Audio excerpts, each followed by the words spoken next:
Hello guys! For today's video guys, magluluto tayo ng ginataan na santol guys. Yan, akin na binabalatan yung aking santol na lulutuin. Yan guys, ang santol ko na binili ay 2 kilo yan guys.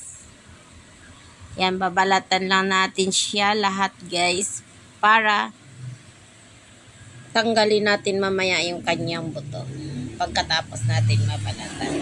Yan guys, natapos ko ng balatan. Ngayon, tatanggalin na natin ang buto sa kanya. Yan, iwain lang natin guys ng kutsilyo. Pagkatapos piratin ang matanggal natin yung mga buto sa loob guys.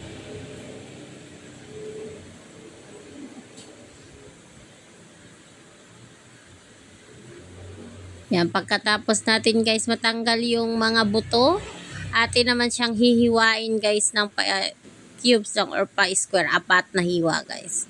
Pagkatapos ilagay natin sa ating gilingan guys sa food mixer natin, at pagkatapos atin siyang gigilingin. Yan, pag natapos ko na siya guys gilingin, pagkatapos ay atin naman siya guys pipigain para matanggal yung kanyang katas ng santol. Yan, pipigain natin siya guys ng mabuti.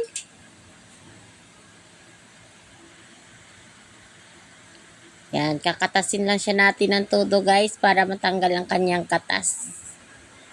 Yan, ngayon guys, sa isang naman guys, ako ay naghihiwa naman ng ating sibuyas at saka bawang guys para sa ating pagigisa mamaya. Yan, natapos ko na guys hihiwain ng sibuyas at bawang. Ayan na guys yung aking hipon na aking isasahog sa aking ginataang santol. Yan, mainit ng mantika natin guys sa ating kawali. Ilagay na natin ang ating sibuyas at ang ating bawang. Pagkatapos ay ating gisahin ng mabuti. At ngayon guys, naglagay ako ng konting taba ng baboy para mas malasa yung ating ginataan na santol.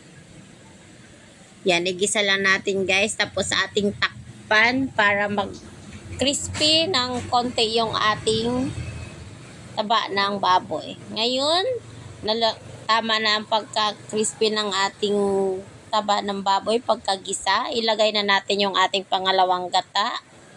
Pagkatapos, kumulo, ilagay na natin yung ating piniga na santol. Yan, hahaluin lang natin. Pagkatapos ay atin siyang takpan para maluto yung ating santol. Ngayon guys, kumulo na. At yan, inilagay na natin yung ating hipon. Lagyan natin ng konting asin at paminta guys.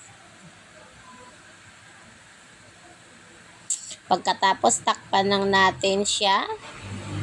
At maya-maya ng konti atin naman ilalagay ang ating pangalawang gata or yung ating kakang gata guys. Ilagay naman natin. At yung ating siling pangsigang. Yan, malapit na yan guys. Maluto ang ating niluluto na ginataang santol. Hahaluin lang siya natin ng mabuti. Yan, kung kayo ay saan man kayo nanonood ngayon guys sa aking mga video. At kung nagustuhan ninyo guys yung aking video, pa-comment na lang guys. Pa-like, comment at saka share na rin guys. At kung nasaan man kayo guys, i-comment nyo rin para sa susunod na paggawa natin ng video natin guys ay ma-shoutout natin kayo. Yan guys.